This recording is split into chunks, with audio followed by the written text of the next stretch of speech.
Assalamu alaikum, everyone, and sorry for the delay. Thank you so much for those of you who have stuck around.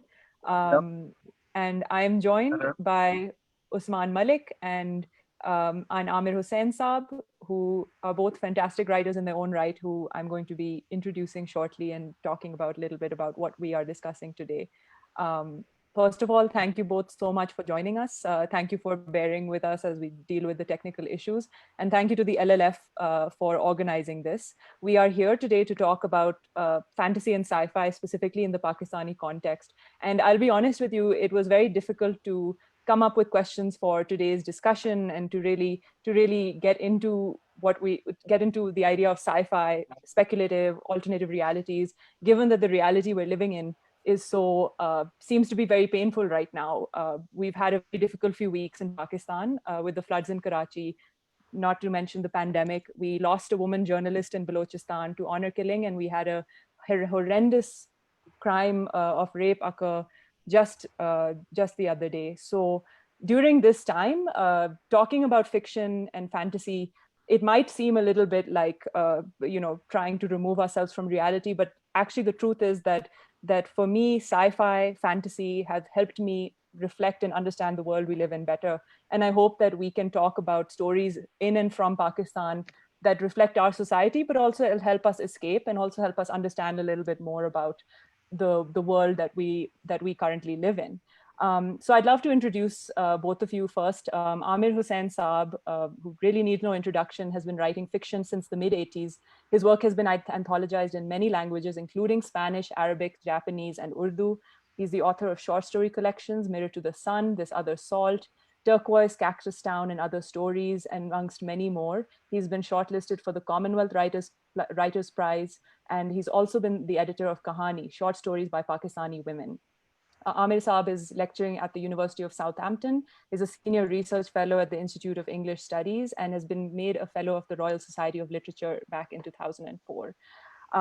Usman, whose work we are going to actually be celebrating today, has a book that is coming out in 2021 called Midnight Doorways, Fables from Pakistan. So we're all looking forward to that very much. Usman his fiction has won the Bram Stoker Award and the British Fantasy Award. He's been nominated for the World Fantasy Award, the Story South Million Writers Award, and twice for the Nebula. And Usman's stories have been reprinted in several years' best anthologies, including Best American Science Fiction and Fantasy on Tor.com, the Apex Book of World Sci-Fi, Strange Horizons, and many, many more. Along with Tehseen Bauja, Usman is the co-founder of the Salam Award for Imaginative Fiction, which aspires to find and nurture speculative fiction writers of Pakistani origin. And that's actually how Usman and I have been working together over the past year on the Salam Award, and we're going to be announcing winners later this month. So with all that said, thank you both so much for joining us. You're both extremely, extremely accomplished individuals to have on this panel. And in keeping with what I was saying earlier on, talking about how difficult it is to have a discussion on sci-fi when right now we're seeing women agitating across Pakistan, when there is so much happening that dealing with trauma and all this pain in Pakistan, I wanted to ask you, my very first question is rather broad, but I wanted to ask you, what does science fiction and fantasy, how does it offer new avenues for processing the pain of being marginalized, whether you're a woman or anyone else in Pakistan? What has science fiction and fantasy done for people whose voices haven't been heard before? Amir Saab, do you want to take that Amir one? Saab, do you want to start? I will follow your lead, Usman, on this one. Since you live here and you're dealing with it. Ursula K. Le Guin once said that science fiction is not predictive, it is descriptive. Science fiction is another lens to look at the world through. It doesn't necessarily have to predict a future. It can predict the past actually better and anticipate the present. One of the ways science fiction and fantasy allow us to look at the world anew is it lends itself really well to putting your feet in another person's shoes or another species' shoes. And that is a lens that people have used for the last 100 years to talk about social issues, political issues, religious issues, starting even our own Bengali writer, Ruqayyah. Begum Ruqayyah. Yeah, so who was one of the one of the first feminist writers of the 20th century. She wrote some really good stories that talk about a world without men. And so even going a hundred Sultana's years dream was back, Sultana's Dream, that's right. And so Begum Ruqayyah's work, Ruqayyah Husain's work, was exactly the kind of work that she was way ahead of her time. I would say that especially in our part of the world, which was, traditionally for the last 150 years at least a patriarchal society, she was light years ahead of her time. Amir Saab, do you want to weigh in? Yes, I mean, if we go back slightly a few decades in our history, Pakistan's history, if I can claim Pakistan's history as mine, I was talking to a writer called Khalid Hansen, who's one of the best writers of bizarre stories. I wouldn't call them science fiction. She wouldn't have called them science fiction, but a lot of bizarre aspects were present and evident in her story. And she said, I don't write political fiction.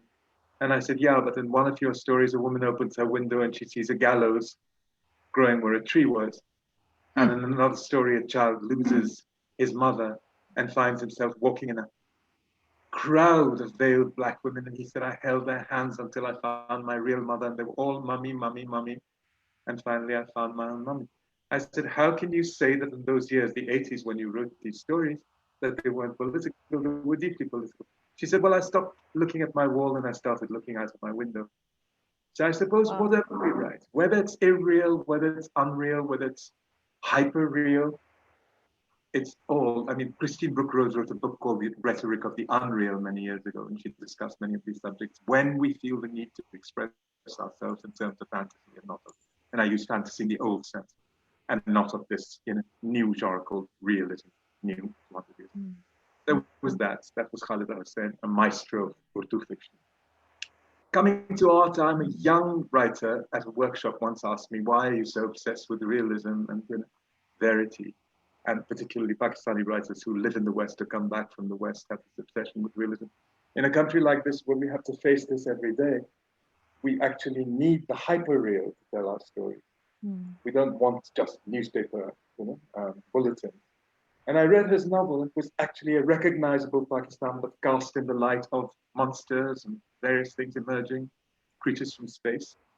So perhaps this is not an answer, but it's a kind of discussion of the themes around which we're speaking, why these different needs might take hold of us. Or Hijab Imtiaz Ali wrote in Urdu a novel called Pagal Khana 30 years ago about an atomic fallout and people escaping in planes to try to find the one place in the world that wasn't affected by what appears to be climate change. Yeah. It's quite a universal question. That's saying there are certain harsh realities here that we probably need to deal with in an enhanced language. I think that you've hit upon a really interesting distinction between, as you said, these writers have written about the bizarre, they've written about the hyper-real. I would argue that sci-fi, all those things, sci-fi falls under all those categories. There's a level of bizarreness and hyper-realness to the work that we already sort of have seen in Pakistan, especially amongst Urdu writers. And I'd love it if we could talk further about, like, the title of this event is called New Genres, but how new is it really, sci-fi in Pakistan? So Amir Saab, can you elaborate really how new, and not just sci-fi, speculative, bizarre, hyper-real, really all the levels of genres that exist outside of realism. How new is it really here? When we look at our fiction, all of it is about flying carpets and flying horses and, in a way, spaceships, strange creatures arriving from strange planets. I mean, Hushruba is a planet, isn't it? Yes. So we've had this tradition forever and ever. Then at some point, arbitrarily in the 19th century, Nazir Ahmad decides that he's going to introduce a certain kind of realism, which he thinks he's borrowing from Western models, but even that realism is prevalent. We're not talking about prevalent realism here. But I mean, those things, for a child who's told his first stories in his or her mother tongue, which most of us are before we get cultured with English, we hear these stories. So, when we move from the flying carpet to my first experience of science fiction was Edgar Rice Burroughs, and I must have been 8, I guess.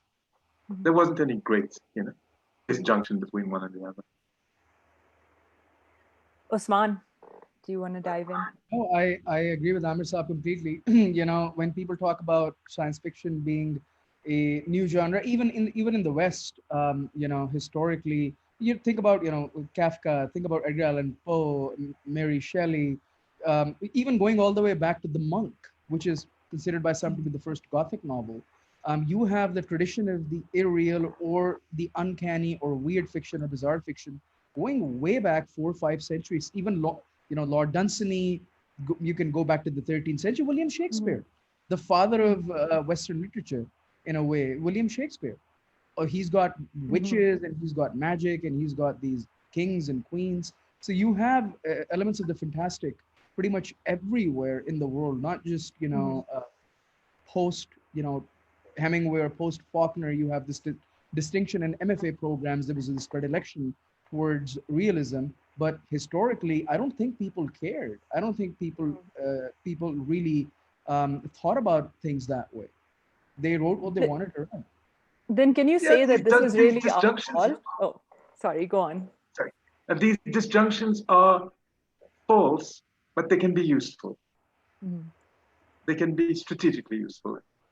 So I was going to say that is it really the fault of our publishing industries, our literary festivals, our I guess a lot of structures that have existed in a post-colonial setup that have created these divisions. There's bizarre Urdu fiction, there's bizarre Western English fiction. There's all these sort of different layers of storytelling that are also divided, that are also read by people frequently in Pakistan along class lines. Then genre fiction is seen, like pulp fiction is seen as a lower class thing that you see in Urdu risale or Punjabi risale, and like all these, Yeah. that are perceived by say the well-read, for lack of a better term, or the literati as not being worth our attention. But now we're seeing sci-fi and speculative fiction getting, so to speak, the Hollywood and Netflix and all these other forms of attention that maybe back in the 60s and 70s it wasn't the case. And I'm hoping that maybe in Pakistan we can see that a little bit.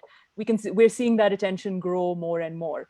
But do you think it's happening on all levels? Is it happening both in English and Urdu and in different languages, or are we still siloing ourselves off uh, in the way that genre fiction has been siloed off before?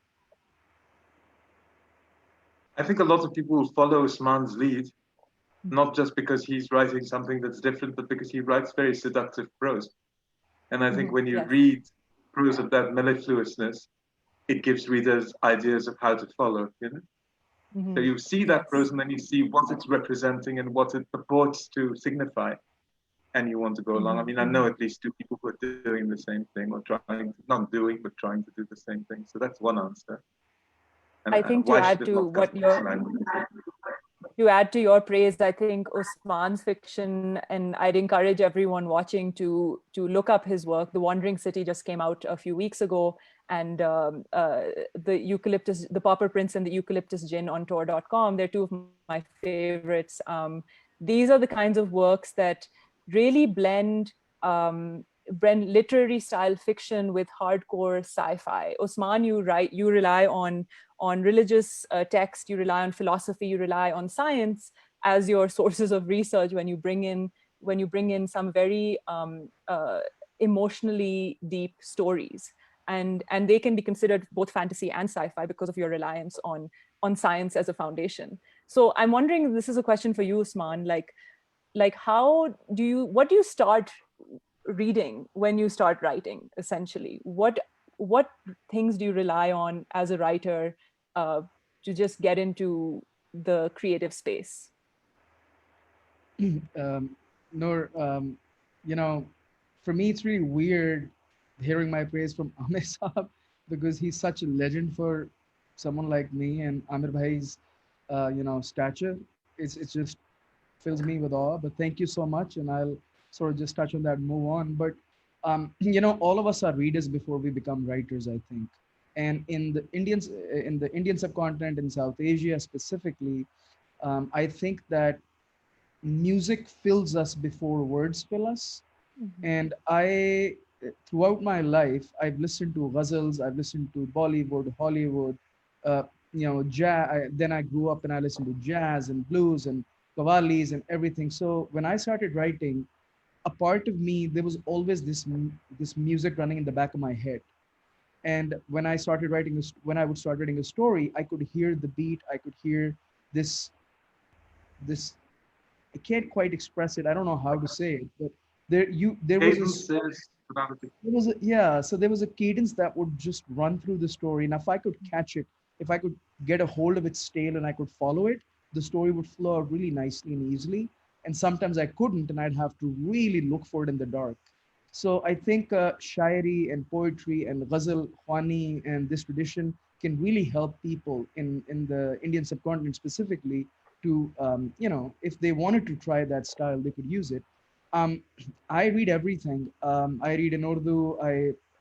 Although my Urdu is quite rusty now, but I read realism, I read fiction, I read nonfiction. These days, when I'm writing a novel, I try to read writers that I really think would help me unlock my own subconscious, especially if I'm writing something that is uncanny or something that has some psychological overtones. That I don't know how to answer that question any better. No, that was a great answer. Amir Saab, I want to turn the same question to you, but also because you have so much knowledge in so many languages and you've written in multiple languages. I'm curious as to for say a writer who's trying to get into starting out writing about the bizarre or the weird or fantasy, both in Urdu or in English, what writers do you think, and I'm including you in this, I think you're one of the writers we should be reading in this category, but what other writers do you think that more of us should be reading to really dive into writing about Pakistan in this space? Yeah, well, I mean, I'm a fake because when I do fables and things like that, very often, I mean, I have written original ones, but very often they're just taken from Rumi or Attar. Mm-hmm. But who should we read? I don't think there are many. I don't think there's a tradition of Pakistani writing of this sort. I've mentioned a few writers. Even Intizar Hussain has a very strong sense of the irreal, the uncanny, a world on the brink of extinction, the absurd, the existential, etc. So there are books of his like Akhri Admi, etc., and Gachwe, which combine myth, fable, abstraction, a vision of a Pakistan that's on the brink of apocalypse, which is very prophetic. So I think he's a wonderful writer for this. Young writers of Pakistani science fiction I haven't read, and I was first introduced to Usman Malik's fiction not as a fantasy or science fiction writer, but just as a very good writer. A friend of mine said, "You love short stories. Read this. I think it's more of a novella." And I liked it. And I said, "Could I have some more?" And then I saw what he was doing and found that what he was doing was very interesting. But I don't actually put him in a category or a box. And I think the more we read that's not in categories or boxes, that's beautiful. I mean, you mentioned the word post-colonial earlier. Now, when we have these firm categories in publishing of who's writing what, isn't it also global consumerism now as much as post-colonialism? You see, in a country like England, when you separate things in genres, you're not thinking post-colonialism, you're just thinking what label is going to suit who. And fantasy, the way it's been reclaimed by young writers or readers, is a much more limited term than what fantasy means to me as a man of 65, because to me fantasy meant anything that escaped the boundaries of the mundane and the quotidian, or that disrupted the mundane and the quotidian, that made the mundane and the quotidian scatter. So That's a beautiful way to describe it. Reading, like Usman, I want to say that that's what I sang. And Sorry, I your love voice is Scottish breaking. ballads. I apologize. Minus? Your voice is breaking, Amir Saab. Could you just repeat the last thing you said? Yes, I said that. What did I say? I love, for example, Scottish ballads. But I'm saying that it's when something, the quotidian or the mundane, scatters and breaks. It doesn't have to be something that's always outside the quotidian and the mundane. Like, I mean, just to be very crude, when a child watches a film, like what was that film about this little spaceling that appeared from nowhere? E.T.? This is when I was growing up as well. E.T. exactly. Steven Spielberg's, yeah. Now that is about how the quotidian and the mundane get broken up. How a child's real sense of fantasy is nurtured by someone from outer space, extraterrestrial entering their lives. So I think that can always be. on that same note, as you said, like, you know, when I say the post-colonial and how we've created our own spaces after colonization, I also say that with a caveat that perhaps we haven't escaped the colonial worlds that we live in. Publishing industries, and not just in Pakistan or India, and which is obviously very limited in Pakistan, the state of our reading and publishing worldwide seems to be in the hands, especially in English, seems to be in the hands of a few. And in that space, you have different layers of attention given to different readers and different writers. Now, as I mentioned earlier on in this discussion, young adult fantasy, science fiction is experiencing a resurgence because it's popular, it's considered popular. But in the Pakistani context, and this is something, Usman, I'd love for you to weigh in because you have a book coming out next year. You know, we're only just getting started on writing fantasy and sci-fi in the way we perceive it in a modern sense in Pakistan. But we have a double layer of issues. We have a dearth of local publishing houses, and we have this sort of perception, so to speak, of some fiction being more highbrow or more in demand than others, when really we don't really know what's in demand in Pakistan, because our reading society is so fractured, our languages are so fractured. So Usman, I'd love to learn about your publishing process and maybe get your take on, can we understand what Pakistanis want to read? Is it even possible to figure that out given how fractured we are as a society? So Noor, Musharraf Ali Farooqi did a survey of Pakistani publishers a while back. And you know, when I was talking with him at that time, he said that in old Lahore, in Urdu Bazaar, in a square mile area, in a 1 mile square, 1 square mile area, there were about 100 printers and publishers. But they were publishing mostly in Urdu, and some of them would print on demand in English, and you just pay them and they'll print your book. So so when we say a dearth of publishers, we're specifically probably talking about a dearth of English publishers more than Urdu. Yeah. Okay. And the other thing is, a lot of publishers in Pakistan are not really truly publishers. They are more like printers. Yeah. And you don't have any, I don't know, like Gordon Leash or, you know, editors of that caliber who are, you know, acquiring books left and right. I know Shandana Minhas with Mongrel Books is doing some of that. So she is probably a true editor in that sense, that she's looking and acquiring talent, and then she's polishing and then promoting talent. But I don't think we have a lot of editors otherwise who are doing that at any major publishing house that I'm aware of. The other person would be Musharraf himself for Kitab. And Amir Bhai might have some publishers that he could mention, some editors maybe. Yeah.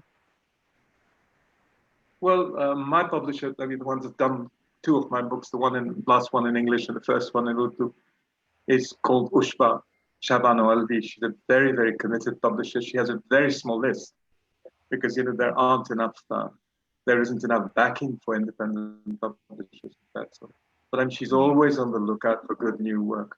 It's just that people don't actually let their manuscripts find their way to her. Part of that is also the obsession to be published internationally or to gain fame through international recognition, which oddly has come to mean Indian recognition in India. Yeah, we often rely on Indian publishers to be our route into the international market, and then further on from there. Sorry, your voice broke again, Amir Saab. And in fact, very often, yeah, okay.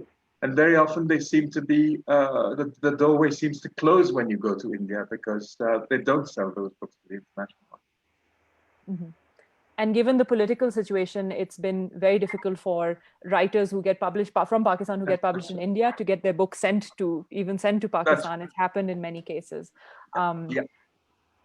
On that same note, speaking about politics and moving a little bit away from publishing, we know now more than ever that spaces for discussion, dissent are shrinking in Pakistan. You have journalists being picked up. You have more and more people afraid to really criticize certain institutions in our country.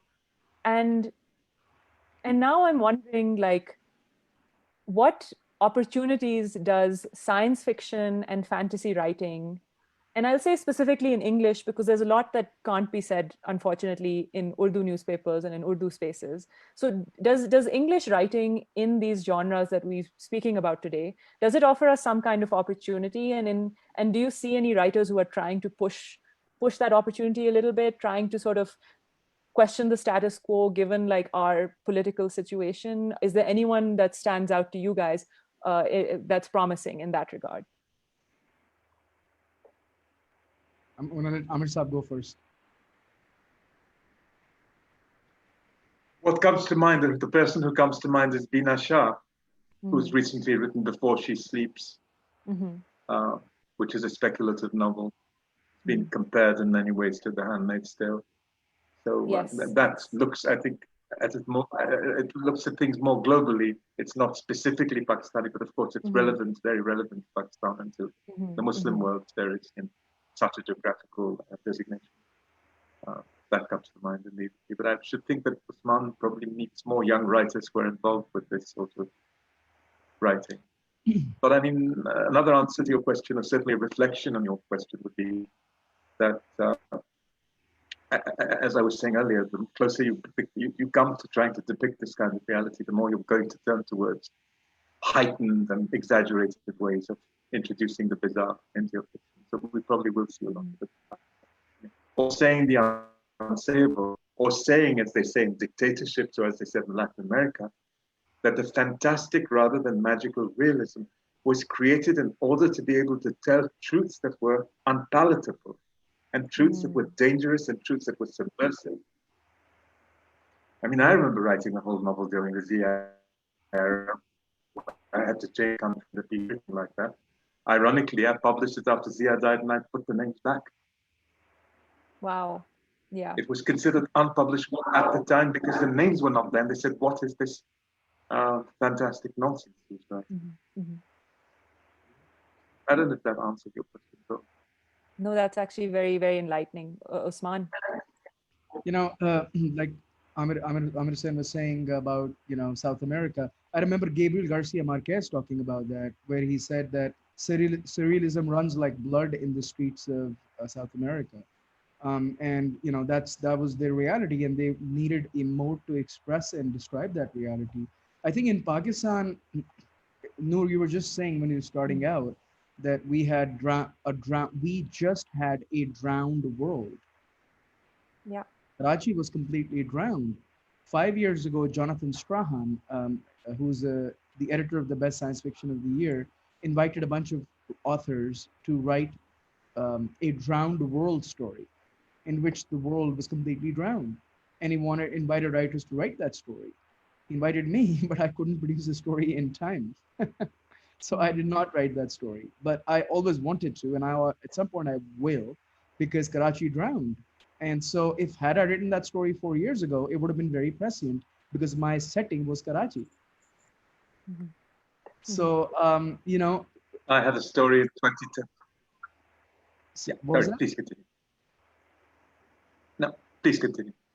So, I think science fiction writing, or in our younger writers, I would argue that most writers who are choosing science fiction as a mode, or speculative fiction, or magic realism, or fantastic, or whatever you want to call it, it all comes under the same umbrella of the irreal or the unreal, as Amir was saying. If we have younger writers doing that, engaging in that mode, they are already questioning the status quo by default. They are writing stories about women's place in society.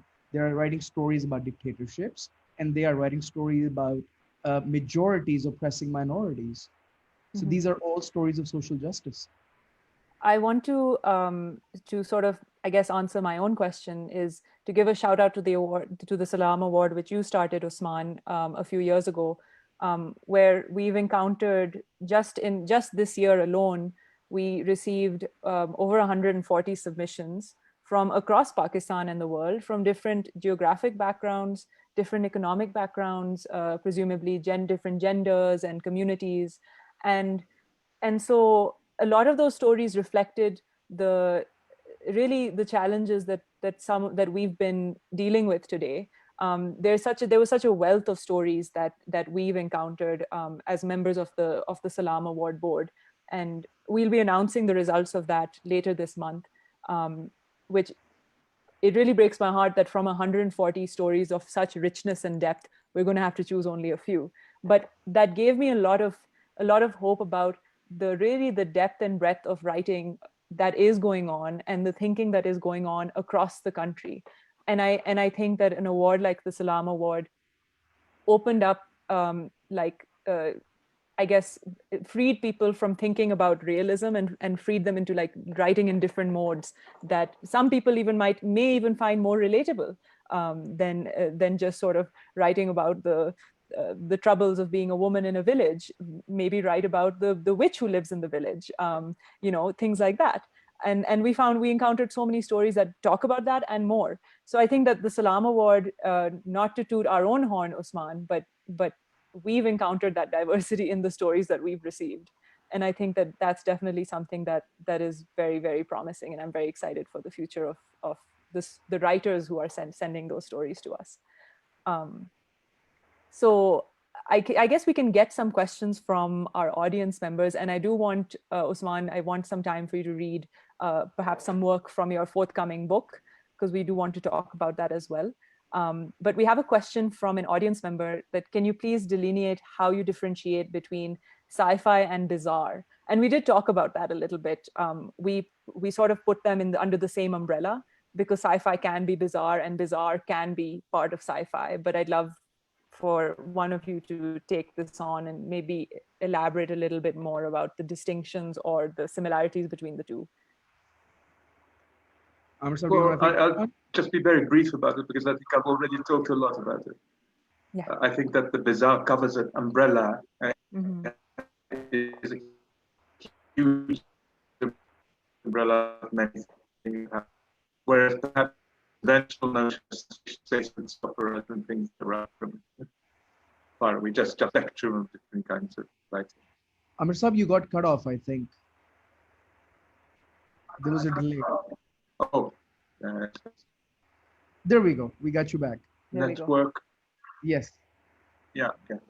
I said the bizarre covers a spectrum of different kinds of writing and moves away from any cliched notion that a child might have of science fiction as being something to do with outer space, or to do with something that's literally to do with science, experiments, maths. And bizarre will cover that, or what we call today. It will cover the horror, it will cover the supernatural, it will cover the preternatural, etc. Or just a bizarre event. Yeah. That's what I mean by the bizarre. Since we're close to almost 8 o'clock in Pakistan, I want to have some time to listen to Usman read a portion of his work. So Usman, can you tell us a little bit about what you'll be reading today? And I hope people are not going to get bored by this, except because I know we kind of started late. So I'm going to read from The Wandering City because it's short and sweet, and I hope people will like it. So the story was acquired by Joey Estridge at Arizona State University for their Us in Flux program at the Center for Science and Imagination at Arizona State. So The Wandering City, I'm going to read just maybe a few paras. On a cool April morning, moments after the Muezzin walks sleep-drunk to Mughulpura Mosque, and before the discounted holometer at Lahore's Abdus Salam Quantum Center starts beeping, the city flickers at the edge of a Florida wetland and wanders into Lahore. Allah Rakha is the first to see it. He has just crossed Shalamar Bagh via GT Road on a donkey cart laden with cattle feed when the city appears. One moment, there is the hustle of the highway, the milkmen, laborers, city sweeps, and truck drivers wheeling and trilling their way through dawn-emptied streets. The next, the world on Allah Rakha's right has vanished. Gone are part of the highway, narrow houses, bakeries, barbecue stalls, Mughal gardens, ill-funded primary schools, and grocery shops. In their place stands the city. Allah Rakha gapes at the gleaming black stone walls, tall like a mountain ridge. As the sun brightens, the walls brighten until it seems they are burning. It takes Allah Rakha a moment before he realizes what he's looking at. God protect me, it's true, he says, his voice filled with awe. The wiles of Satan have found us. It's our turn. Before temptation overtakes him, Allah Raka cracks his whip and trundles atop his donkey cart away to a mundane, safer world. Should we continue? Because I'm not sure if our time is up. I want to make sure our moderator. Are we okay? Yeah, we're okay. Yeah. So before temptation overtakes him, he's trundling away. News of the arrival spreads like a plague. Stall to stall, door to door, alley by alley, echoes the whisper. The enchanted city is here. Yes, that city in our city. Wide-eyed Lahoris gather outside the city's rectangular walls as they might at sites of massacre or accidents. Some are friends and family of those on whom the city landed, and these bereaved rend their clothes and wail. Their loved ones are gone, and not a trace of them will be found. The eminent cleric, nicknamed Maulana PJ, will be on TV soon to announce a mass funeral in absentia as per the Al-Azhar consensus. But for now, the remaining Lahoris gawk at the city, nudging each other, daring someone to climb the walls. A foolhardy youth's friends prod him into volunteering. Just a peek, they coax. The tallest truck-mounted telescopic crane they can find is brought, and the boy Subhan is seated on the boom. The boom is extended to its limit. To no one's surprise, they've all heard the stories. The extended arm's height matches the top of the wall so precisely, it looks like it was built to specification. Everyone cheers.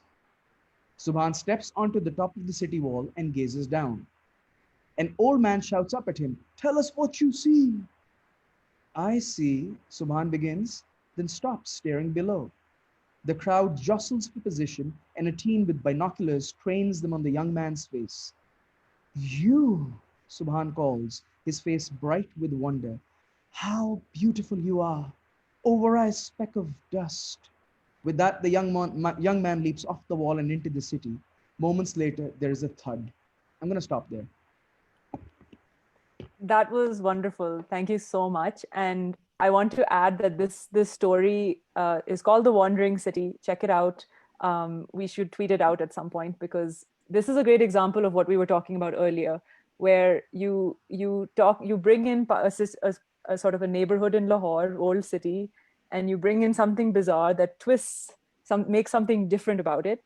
And then everyone acts exactly how we expect Pakistanis to act. The army shows up, Maulana PJ makes his announcements. People will gather. They will gather at the site of what appears to be a disaster because they want to see it.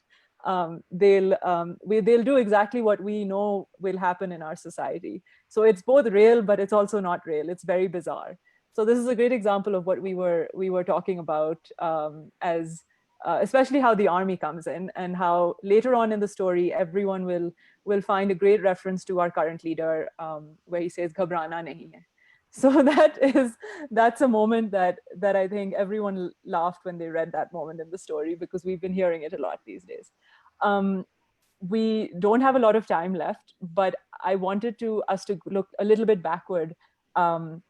Amir Saab, I mentioned earlier to you that you've had a very long and old friendship with one of our most storied writers in the Urdu language, Kurtul Haider, whose work River of Fire was essentially a seminal work on understanding the subcontinent, understanding or speaking about what our ideas of nationalism, but also because it does step a little bit outside realism.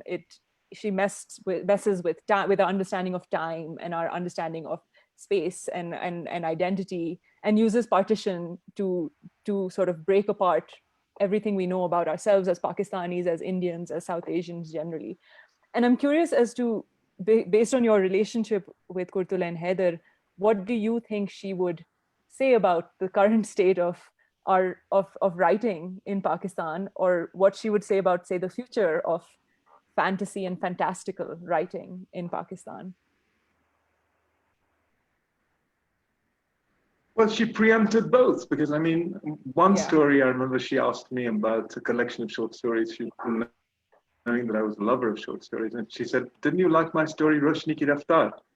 Which is the story about a woman called Prema who goes off in a spaceship back in time, I think, to ancient Egypt. She had more than one story like that. But she was very fond of herself. So obviously, she was a secret reader of the fantasy and science fiction. And in terms of the current state of writing, she wrote a story that influenced me very deeply, and this connects with what we're talking about at the moment, the floods. Because that story was called Ek Makalma, and it's about two men talking about the state of Karachi in the 50s of Pakistan in the gardens of the Sindh Club. And I consciously sat down and replicated that story as a tribute to her after she died. And that was written in 2010. And it's about Karachi on the verge of a flood because the waters are coming down heavily as these two old men get up and want to go home before the city begins to flood. And in that story, there's a death that is similar to Usman Malik's. And that story has been translated into Urdu as well. I think she was very, very happy prophetic. with it. I think she would be, very encouraging. I think you got very bored with a certain kind of realism. And she got very bored with, what she called Khawateen ka dibba, Khawateen ka khana. That women are meant to write in a certain way and say certain things. That's actually a very wonderful note to end on, as with a woman writer who's really preempted so much of what we know today and what we're discussing today in fiction and fantasy, and also sort of her work reflected the world that we are living in now, essentially, and it remains true to form as I go back and reread her work. But thank you so much. Before we sign off, I will point out to everyone that Noor herself is a brilliant writer. Salam Award finalist. That's how we met. And I urge everyone to check out Noor Nasreen Ibrahim's work. She is utterly delightful. So I did want to... Thank you so much. Too humble to say that, but I'm going to point that out. And of course, Amir is a great mentor. I really, I'm very, very grateful for those kind words. Amir Saab, of course, your work really needs no introduction. I grew up I read Another Gulmohar Tree, I think when I was like a teenager. So it's really such an honor to have both of you on this panel and to discuss something that I think we're going to continue discussing. Our conversation on this is not over because we're really creating the sci-fi and fantasy community as we speak. I want to add that Usman's book will be out in February 2021. It's called Midnight's Doorways. It's available on pre-order already on his website. We'll also share that. Usman, your website is your full name, correct? It's www.usmanmalik.org. And yeah, the book has some really amazing illustrations by speculative artists. Some winners of the Salam Award their illustrations are featured in the book as well. Yeah, they are going to be hopefully a really pretty book. Yes, it's the cover is beautiful. It's already getting praise internationally. It's published by Kitab, which is Musharraf Ali Faruqi Saab's publishing house. So everyone should look out for it. And please pre-order, because that makes a huge difference to the success of a book is if you pre-order. So I'd really encourage everyone watching to check out his book, Midnight's Doorways. I'd encourage you to support initiatives like the Salam Award. We'll be announcing a winner for the 4th year running. It's our 4th year, I think, Usman, by the end of this month. And we hope to continue to have these events that are actually in person and not just virtual, though I would say the virtual world has opened up a lot of opportunities for us to connect. But yes, thank you so much. Do we have any parting words? Anything else that you guys want to add? Just a bit of vanity. When you mentioned Another Gulmohar Tree, I realized that it, of course, begins with a series of indigenous fables. Yes. Some I invented myself, but some are taken from Pakistani folklore. So when people started to read it, they said, "What's he doing?" He says it's his first novel, or my publisher's called my first novel. But this seems like a series of bachon ki kahaniyan. So that's quite amusing. Of course, I keep forgetting that, but it came back to me, which it reminded me of a lot of what. Yes, I think folklore and fables are really our foundation for telling so many of the stories that we're telling today as adults or otherwise. So really, that's another space that we need to give more credit for. But yeah, thank you again. Thank you, everyone. Thank you to the LLF. Let's have more of these discussions, and let's continue talking about these things offline as well. Take care. Thank you so much for having us. Okay, thank you. Khuda Hafiz. Khuda Hafiz.